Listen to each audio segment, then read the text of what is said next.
Bismillahirrahmanirrahim. Ada akun Mira 009982 ya. Dari ukhti kita di Australia, beliau bertanya, Assalamualaikum warahmatullahi wabarakatuh. Waalaikumsalam warahmatullahi wabarakatuh. Semoga Ustaz dan keluarga serta seluruh tim Mira Institute selalu berada dalam lindungan Allah Subhanahu wa taala. Semoga Allah Subhanahu wa taala memberikan perlindungan terbaik kepada Anda dan keberkahan di tempat Anda beraktivitas, dan semoga Allah memercikan keberkahan dimaksud pada kita semua. Baik, Ustaz izin bertanya, apabila di masa lalu pernah lalai dalam menjalankan solat, lupa ya beberapa kali, apakah wajib diganti ataukah cukup dengan bertaubat kepada Allah? Karena saya pernah mendengar tidak boleh melaksanakan solat sunnah sampai semua solat yang pernah ditinggalkan diganti. Tapi saya juga pernah mendengar cukup bertaubat kepada Allah dan berjanji tidak akan mengulangi lagi. Mohon bimbingannya Ustaz. Allah barik fi. Baik, seorang yang pernah bermaksiat, apapun itu jenisnya, baik maksiatnya terkait dengan Allah, bermaksiat kepada Allah secara langsung ya, contoh diminta untuk beribadah, solat itu kan bagian pokok kepatuhan kita, bukti keimanan kita kepada Allah. Quran surah ke-20 Taha ayat ke-14 ya, solat itu bagian pokok pembuktian iman kita kepada Allah. Innani anallahu la ilaha illa ana fa'budni wa aqimis salata li dzikri. Aku adalah Allah, tak ada Tuhan yang layak dipertuhankan disembah selain aku, kata Allah, maka sembah aku. Ya, bagaimana menyembahmu ya Allah? Wa aqimis salat, tunaikan salat. Ya, untuk mengingat aku, kata Allah. Quran surah ke-20 Taha ayat yang ke-14. Ada orang tak solat, ya, tapi dia mengaku beriman, atau dia menunda-nunda solat, ya, atau solat semahunya. Ada orang puasa Daud, dia solat Daud. Puasa Daud tu dia puasa Senin, Selasa dia rehat, ya, Rabu dia puasa, Kamis dia rehat. Tu puasa Daud. Ada ni orang solat Daud, ya, subuh dia solat, zuhur tak. Asar dia solat, maghrib tak. Itu solat Daud. Itu tidak ada. Ya, dia melakukan itu, dia maksiat pada Allah. Maksiat dalam hal ibadah. Ada maksiat hakun adami, ya, maksiat yang terjadi dari anggota-anggota tubuh pada soalan-soalan yang memang dilarang oleh Allah. Ya, lisan cakap yang baik, dia bercakap tak baik, dia mencela orang lain, padahal Allah mengatakan ya ayyuhalladzina amanu la yasraq qaumin qaum, hai orang-orang beriman, jangan saling mencela. Quran surah 49 ayat 11 ya, dia mencela, dia bermaksiat. Semua jenis maksiat ni, baik terkait hubungan dengan Allah ibadah atau terkait dengan interaksi sosial dalam kemanusiaan, muamalah, itu cara mengobatinya untuk kembali pada jalur yang benar. Cara pertama adalah dengan bertobat. Quran surah keempat An-Nisa ayat 17. Quran surah keempat An-Nisa ayat 17. Innamat taubatu 'ala Allahi lilladzina ya'maluna as-su'a bijahalatin thumma yatubuna min qarib. Sungguh taubat yang diterima oleh Allah itu subhanahu wa ta'ala, taubat yang diterima oleh Allah itu subhanahu wa ta'ala adalah taubat dari perbuatan buruk, su. Ya, perbuatan buruk, su itu perbuatan yang menyalahi ketentuan Allah. Ya, diminta memandang yang baik, dia pandang yang tak baik. Diminta solat, dia tak solat. Itu perbuatan buruk. Dan sumbernya dari nafsu yang digoda oleh setan. Jadi perbuatan su itu sumbernya dari nafsu yang diprovokasi oleh setan, digoda oleh setan, dikuasai oleh setan. Itu ada di Quran surah ke-12 Yusuf ayat 53. Wa ma ubarri'un nafsi innan nafsa la'ammaratun bis-su illa ma rahima rabbi. Kita tak mampu menganggap diri kita suci karena ada nafsu yang masih diprovokasi, digoda oleh setan. Orang yang mengikuti godaan-godaan setan itu, was-was setan itu, maka nanti jiwanya akan mengikuti perintah setan, mengajak pada keburukan. Itu yang disebut dengan ammarah bisu namanya. Ya, mata melihat yang buruk, su. Lisan cakap yang buruk, su. Telinga dengar yang buruk, su. Jamak dari su, sayyiat namanya. Bila banyak dikerjakan sayyiat. Allah itu punya sifat Rahman, punya sifat Rahim, yang tidak menginginkan hambanya pulang membawa maksiat. Kamu ini lahir bersih, bersih keadaannya, tampilannya bersih, tak ada dosa, tak ada keburukan, tak ada kotoran. Kenapa pulang kepada Allah jadi kotor? Kerana itu Allah tak berkehendak. Allah tidak berkehendak bila ada hamba satu pun pulang kepada Allah dalam keadaan maksiat, dalam keadaan kotor. Maka sepanjang dia hidup diberikan kesempatan untuk taubat. Taubat ini nanti yang berpeluang membersihkan kembali kotoran-kotoran dosa dan menyucikan jiwa-jiwa yang penuh dengan dosa-dosa. Ini taubat namanya. Nah, taubat itu nanti ada 3 turunan hukumnya. Ada 3. Satu, mengakui kesalahan. Salah ini. Jadi kalau kita sadar ya pernah salah, itu sudah sepertiga taubat. Dan itu mahal sekali, hidayah Allah mahal sekali. Itu yang tak dipunyai oleh syaitan. Syaitan itu tak punya itu. Ya, karena sifat sombong, dia tahu Allah itu penerima taubat tapi tak mau taubat. Ketika diminta oleh Allah itu untuk taubat, diberikan isyarat tuh, dikonfirmasi, ditanya, "Ma mana'aka alla tasjud?" Ya, "Ma mana'aka alla tasjuda idz amartuk?" Kenapa kau tak mau sujud ketika aku perintahkan? Itu kan isyarat taubat. Ya, Quran surah ke-7 ayat 12. Ya, tapi dia tak mau taubat. Ya, tak mau taubat. Dia menjawab, "Ana khairum minhu, khalaqtani min narin wa khalaqtahu min tin." Aku lebih hebat. Nah, itu bahaya. Kesombongan itu bisa menutup seseorang untuk bertaubat kepada Allah. Itu bahaya sekali. Karena itu Allah mengharamkan kesombongan, ya, karena sayangnya kepada hamba diharamkan kesombongan supaya masih berpeluang untuk taubat. Itu bezanya atau bedanya syaitan dengan manusia.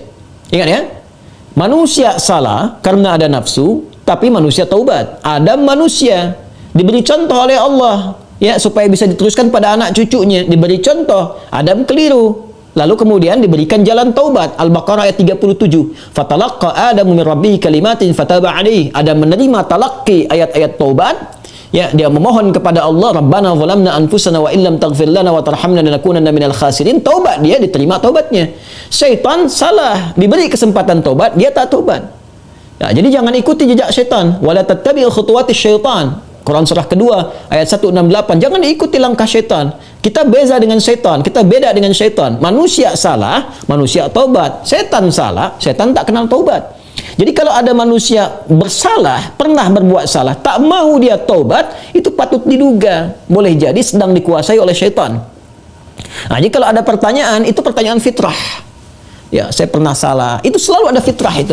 Ya, dua anak Adam yang pernah salah satunya bermaksiat itu dan berkehendak untuk membunuh Adam, membunuh anak Adam salah satunya. Ada kisah dua anak Adam itu di surah Al-Maidah, ya, ayat 27 itu, ya, sampai dengan 30, ya. Watlu alaihim bil haqqi watlu alaihim naba ibna adam bil haqqi id qaraba qurbanan fataqabbala min ahadihima wa lam yutaqabbal min al-akhar. Muhammad SAW kisahkan, bacakan kepada umatmu, ya, tentang kisah dua anak Adam yang diperintahkan untuk berkorban. Yang satu berkorban baik, yang satu tidak. Ya, maka yang satu diterima, yang satu tidak. Maka yang kecewa ini dia merasa cemburu, ingin membunuh. Nah, ketika akan membunuh ini fatawat nafsu lahu nafsuhu, fatawat tawa itu artinya naik turun. Ya, jadi enggak ya, lakukan tidak ya. Nah, itu di fitrah kita itu selalu ada bagian fitrah yang mencegah berbuat maksiat. Ada yang sifatnya mencegah dari awal, ada yang sifatnya menyesali. Ya, menyesali itu sambil mencela. Kenapa tadi saya harus marah nih sama anak nih? Kenapa tadi saya harus mencela dia? Kenapa tadi harus saya cemberut? Kenapa tadi saya harus berkata yang kasar? Padahal saya bisa berkata yang lembut. Nah, itu ada penyesalan yang kedua sambil mencela diri. Nah, bagian yang kedua ini setelah tak mampu mencegah, dia menyesali, disebut lawam namanya. Sifatnya lawamah.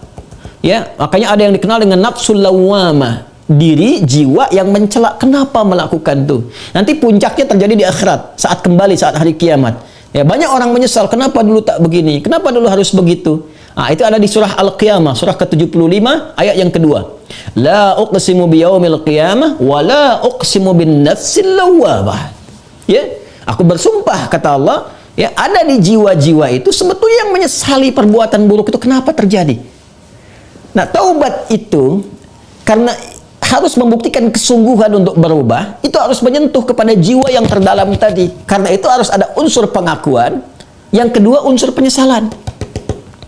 Unsur pengakuan itu secara fitrah akan muncul dengan sendirinya. Karena itu kalau keluar dia di pernyataan, itu Masya Allah, itu sudah hidayah Allah yang sudah masuk ke dalam jiwa. Jangan tinggalkan, cepat ambil. Ya, siapapun pelaku maksiat akan ada bersitan, sekelebat dalam jiwanya itu berpikir, apa aku harus selalu begini gitu? Ya, mungkinkah aku berubah? Nah, kalau ada hal semacam itu sudah hidayah. Ya, kalau ada orang banyak berbuat maksiat pun, kita sekelilingnya itu, kita mendoakan. Malam-malam kita sujud minta pada Allah supaya diberikan hidayah. Jangan-jangan dia itu ditempatkan jadi tetangga kerabat kita, berkehidupan dengan kita, supaya memang kita bisa mendoakan dia. Ya, bukan mengutukinya, mencelaknya, tidak. Mungkin supaya dengan adanya kita ini dia bisa melihat jadi wasilah hidayah dari Allah Subhanahu wa taala. Jadi pertanyaan semacam ini itu sudah sepertiga bagian dari karunia Allah. Selanjutnya apa? Sesali itu. Jadi mengakui. Nah, ini sudah disampaikan. Kedua, menyesali. Menyesali itu sudah bagian perwujudan, ya, supaya kita bisa mengendalikan nafsu lawamah tadi, supaya tidak dibawa ke akhirat. Ya, jadi dengan menyesali itu nanti digugurkan oleh Allah hal-hal terkaitnya sehingga lapang hati kita. Ciri orang taubat itu, ya, kalau dia sudah bertobat mendekat kepada Allah, yang pertama diberikan oleh Allah kelapangan hatinya, ada ketenangan. Ya, yang tidak bisa dirasakan ya dengan bandingan-bandingan materi. Tidak sama dengan ketika diberi materi dunia, dikasih uang, ya, senang, bahagia, lapang, dikasih kereta, bahasa Malaysia kereta, mobil, ya, atau fasilitas lain, senang, lapang. Taubat itu punya ciri sendiri, tak sama dengan kebahagiaan itu. Ya, dia ada menghunjam ke kedalaman hati itu, ada ketenangan, ya, ada kelapangan. Jadi begitu kita sujud, ya kan? Kemudian kita minta ampun, mengakui, menyesali, air mata keluar, nah, getaran itu yang menggerakkan jiwa, nah itu sudah menyentuh kepada hati. Ya, jadi ulama dahulu mengajarkan taubat itu sampai hatinya tersentuh. Ya, bukan taubat yang di lisan saja, saya taubat ya Allah, taubat ya Allah. Ya, taubat itu mesti mampu melapangkan hati, jiwanya mesti tersentuh. Keadaan hati yang lapang, yang tersentuh, sehingga menjadikan cawan hatinya terbuka, siap menerima perubahan, itu disebut nasuha namanya. Nasuha. Ya, karena itu pernah dengar nasihat. Saya mau minta nasihat dari Ustaz. Nasihat itu dari kata nasoha, sesuatu yang melapangkan. Karena kalau kita dengar nasihat, hati kita lebih lapang. Anda punya masalah, konsultasi, diberikan jawaban, hati lapang. Itu nasihat namanya. Ya, seakar dengan kata nasoha. Nasoha yansohu. Sifat keadaannya disebut nasuha. Karena itu kita mendengar ada ungkapan, istilah, bahkan diambil dari ayat-ayat yang sampai kepada kita, taubat nasuha. Ya kan? Taubat apa? Nasuha, taubat yang mampu melapangkan hati. Caranya bagaimana? Mengakui, menyesali. Penyesalan itu harus langsung bisa menyentuh kepada jiwa. Ya, karena itu ada ulama mengajarkan istighfar sekian kali supaya jiwanya tersentuh, bangun di malam hari, ya kan? Yang ketiga, di bagian terakhir, membuktikan perubahan dari hasil taubat itu. Membuktikan perubahan dari hasil taubat itu dengan beramal soleh. Dengan beramal soleh.